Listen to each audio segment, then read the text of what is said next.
सूर्या चौहान गाजियाबाद में सूर्या चौहान नाम के एक लड़के का कत्ल हुआ। कत्ल भी असद और उसके कुछ मुस्लिम साथियों ने यह कह के किया, अच्छा तो सीसीटीवी में कैद हो गया। उन्होंने कहा कभी बकरा काटा है? तो उन्होंने कहा हम तो बकरा खाते ही नहीं। सूर्या चौहान ने कहा तो हम तुम्हें दिखाते हैं बकरा कैसे काटा जाता है। उसको पकड़ के चाकू से काट दिया। इसको लेकर इतना जबरदस्त विरोध हुआ, आपको बताऊं गाजियाबाद में, कि मुस्लिम समुदाय भी सहम गया। हिंदू एकदम सड़कों पे उतर आया और एकदम हाहाकार मचा दिया। खैर बाबा की पुलिस थी। अच्छा उसके बाद मैंने आपको कल उसका वीडियो भी दिखाया था असद को। वो कह रहा था कुछ दिन के लिए जेल जाएंगे फिर निकल आएंगे। जेल नहीं गए, असद को एनकाउंटर हो गया, उसकी जान चली गई। चलिए अब उसके घर पर बुलडोजर भी कार्रवाई हो रही है। असद के घर पे गाजियाबाद में बुलडोजर कार्रवाई भी बाबा का प्रशासन कर रहा है, बल्कि बाकायदा गाजे बाजे के साथ कर रहा है, नगाड़े के साथ कर रहा है। देखिए एक नजर आपको समझ में आता है। मैं आपको इसमें कुछ बहुत कंसेप्चुअल बात बताता हूं।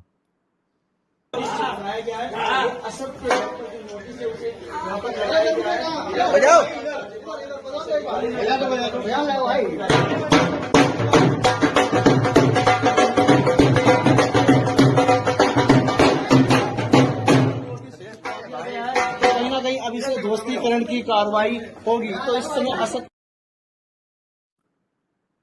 अच्छा चलिए ये अपनी जगह है। साजिद रशीदी, उन्हें ना तिरछी टोपी वाले मौलाना, एक बार उनका न्यूज नेशन पे मुझसे बड़ा झगड़ा हो गया था। उन्होंने एक तरह से मेरे लिए सब पद से जुदा वाला फतवा ही कर दिया था। तो वो अभी एक वीडियो में कह रहे थे, शायद मैंने आपको दिखाया भी था। उसमें कह रहे थे साजिद रशीदी कि मुसलमानों को पहले हत्या करने पे भी थानों से छोड़ दिया जाता था। पॉलिटिशियंस का फोन आ जाता था कि हमारे आदमी है, इसलिए मुसलमान जो है एक हत्या के बाद 10 हत्या तक जाने में उसको 2 मिनट लगता था। वो तो सोचता था यार अब हत्या भी कर देंगे हमको छोड़ दिया जाएगा। मुलायम सिंह यादव ने कहा ही था कि मुसलमान एक डरी हुई कौम है, उसको कट्टा यानी देसी पिस्तौल रखने का हक है। तो उन्होंने कहा इसीलिए मुसलमानों का दिमाग, अब साजिद रशीदी कह रहे हैं इसीलिए मुसलमानों का दिमाग बहुत खराब हो गया। अब बाबा की सरकार में वही दिमाग सरकार अभी उनका दिमाग पलट नहीं पाया और एनकाउंटर पे एनकाउंटर होता जा रहा है। रईसी कसर ये मदरसे पूरी कर देते। पर क्या बात सिर्फ मदरसे की है?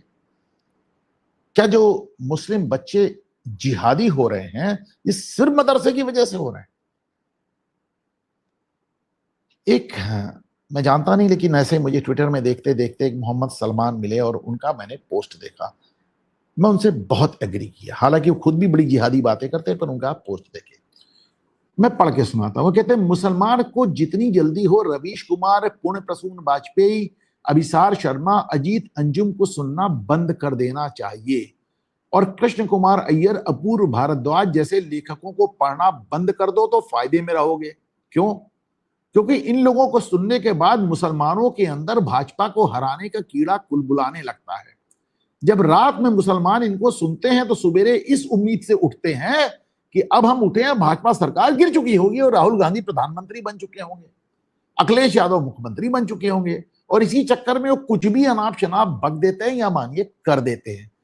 अब्दुल मियां जेल चले जाते हैं और ये लोग यूट्यूब से खूब पैसा कमाते हैं। मैं फिर कहता हूं कि ये जमीनी हकीकत है कि भाजपा अभी कहीं नहीं जा रही। अभिषेक, अखिलेश यादव, राहुल, तेजस्वी यादव के लिए भाजपा से दुश्मनी मत करिए और इस लाइन पे गौर कीजिए कि अब्दुल मियां जेल चले जाते हैं और ये लोग यूट्यूब से खूब पैसा कमाते हैं। इसको साहब मैं अपनी भाषा में जमाने से आपसे कह रहा हूं कि गंदा है पर धंधा है। ये जितने अंजुम, वाजपेयी, शर्मा, रवीश, ये सब क्या कर रहे हैं? बेसिकली मुसलमानों को भड़काकर इन्हें ख्वाब दिखाते हैं। मैं आपको रोज बताता हूं, ये मुसलमानों में रोज एक हिम्मत बांधते हैं कि बस सुबह होने वाली है, रात भर का है मेहमान देरा, किसके रोके रुका है सवेरा। बस अभी सुबह होगी, राहुल गांधी प्रधानमंत्री बनेंगे, तेजस्वी और अखिलेश मुख्यमंत्री बनेंगे, उसके बाद तुम पहले की तरह रौंदना इस धरती को, कोई नहीं रोकेगा तुम। ये इनको बहकाते हैं, ये इनको बरगलाते हैं। लाखों मुसलमान इनको देखते हैं, मिलियंस में इनके व्यूज जाते हैं और ये पैसा कमाते हैं। गंदा है पर धंधा है। ये वो लोग हैं। मैं आपको आज एक बात बताता हूं, जब राम जन्मभूमि आंदोलन शुरू हुआ तो इनिशियली मुसलमानों को उतनी समझ में नहीं आया, उन्होंने उसका बहुत ज्यादा विरोध जमीन पे नहीं किया। तो उस वक्त रोमिला थापर ने और इरफान हबीब ने, इन वामपंथियों ने इलाहाबाद हाईकोर्ट में याचिका कराई और अपने चेलों को भेज दिया। वो चेले जब आए, इन लोगों ने भड़काया, इन्होंने मुसलमानों से कहा कि वहां कोई राम मंदिर नहीं था, हिंदू तुमसे झूठ बोल रहा है। मुसलमान भड़क गया, ऐसे ही चवन्नी कम आ रहे, जो भड़क गए वो। अब जब भड़क गए तो फिर तो जो हुआ, फिर उसके बाद हिंदू भी भड़क गया, फिर बाबरी गिरा दी गई, फिर जो हुआ सबने देखा। लेकिन जब इलाहाबाद हाईकोर्ट में ये रोमिला और इरफान खुद तो नहीं है बदमाश लोग, क्योंकि इन्हें मालूम तो यहाँ ये नंगे हो जाएंगे, तो इन्होंने अपने चेलों को भेज दिया। और मैंने पिछली बार आपको सारा हाईकोर्ट की कटिंग्स दिखाई थी। हाईकोर्ट में रोमिला और इरफान हबीब के चेलों ने क्या कहा, उन्होंने, एक चेला कह रहा है कि मुझे तो इसके बारे में कुछ मामला नहीं, मैंने तो अखबार में पढ़ा है। तो दूसरा कह रहा है मैं इतिहास का छात्र ही नहीं हूं, मैं पता नहीं क्यों यहां खड़ा हूं। तीसरा कह रहा है मैंने तो किसी से सुना था इसलिए मैंने ऐसा कहा। ये इस तरह के बयान दिए।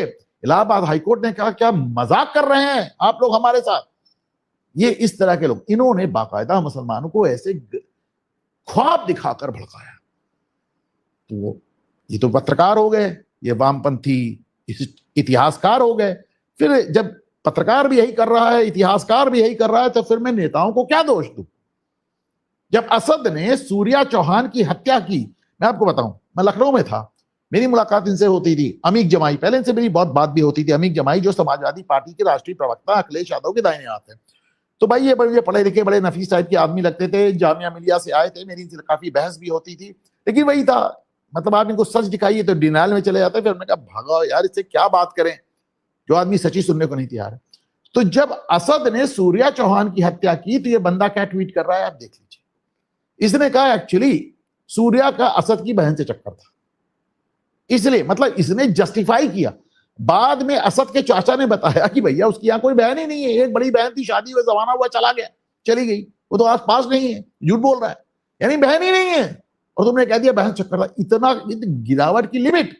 लेकिन जब असद का एनकाउंटर हुआ तो कहने लगा उत्तर प्रदेश में आर्मी रूल कर दो, उत्तर प्रदेश को फौज के हवाले कर दो। अब आप सोचिए, मतलब ये दोगलापन है। दोगलापन ये वो लोग हैं जो मुसलमानों को लगातार भड़का रहे हैं, जो मुसलमानों को लगातार सुलगा रहे हैं। These people are responsible. पत्रकार, इतिहासकार और इनके जैसे घटिया पॉलिटिशियन।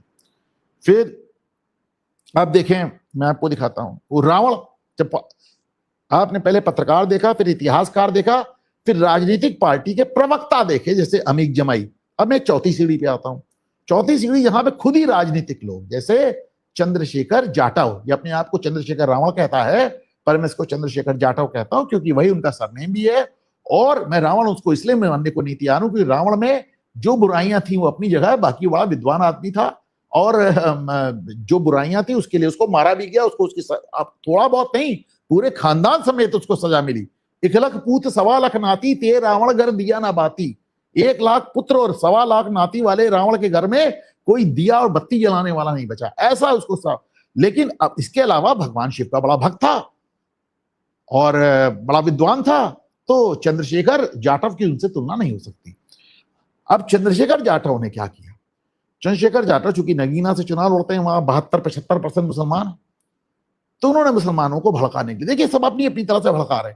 इन्होंने कहा ये योगी सरकार कौन होती है, योगी सरकार कौन होती है, तुमको सड़क पे नमाज ना पढ़ने दे, तुम मेरे घर के सामने सड़क पे नमाज पढ़ो। मुट्ठी भर उन्होंने 150 मुसलमान इकट्ठा किए, बाकी तो भाग गए। ये तो चाह रहे थे हजारों को पढ़वाएं, 150 मिले, बाकी भाग गए। उन्होंने कहा यार तुम, अच्छा इनका कैरेक्टर भी बड़ा गड़बड़ है। प्रयागराज आए, भीम आर्मी को लेकर प्रदर्शन करवाया, और जब पुलिस ने मार के बंद करने के कहे, मेरे आदमी नहीं छोड़ के भाग गए। यही काम इन्होंने 2-3 बार किया है। ये अपने कार्यकर्ताओं को फंसा के भाग जाता है। आप समझिए चंद्रशेखर जाटव, जो ये पत्रकार जो काम मुस्लिम युवकों के साथ कर रहे हैं, चंद्रशेखर जाटव वही काम दलित युवकों के साथ कर रहा है। ये काम, ये बात मायावती, आकाश आनंद और बसपा कई बार कह चुकी है। चंद्रशेखर जाटव के चलते इस प्रदेश में कम से कम 1000 दलित लड़कों को विभिन्न मुकदमे में फंस चुके हैं, सबका कैरियर बर्बाद हो गया। चंद्रशेखर जाटव, चंद्रशेखर आजाद बना हुआ मुझ तान रहा है। तो इसने मुसलमानों से कहा चलो हम तुमको सड़क पे नमाज पढ़ाते हैं। 150 इसकी जो पकड़ में आ गए, वो बैठे तो जरूर पर सड़क पे नहीं बैठे, वो इसके घर की तरफ फुटपाथ पे बैठ गए। तुम बीच सड़क पे खुद ही खड़ा हो गया और अपना वीडियो खुद ही चलाने लगा कि देखिए मैंने मुसलमानों को सड़क पे नमाज पढ़ा दी। एक मिनट वीडियो देखे तो आपको समझ में आएगा। अपने घर के दीदार नसीब फरमा, अपने घर के दीदार नसीब फरमा, अपने हबीब के रोजे के दीदार हम सबको नसीब फरमा।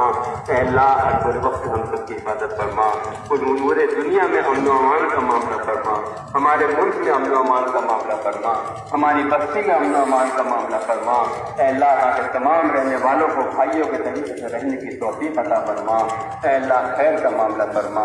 अल्लाह हुजूर पाक सल्लल्लाहु अलैहि वसल्लम जो खैर की दुआएं मांगी है उन सब में हमारी शिरकत नसीब फरमा। जिन चीज़ों से पनाह मांगी हमें पनाह नसीब फरमा। अल्लाह जो नाहक मुकदमात में फंसे हुए मुकदमात को बरी फरमा।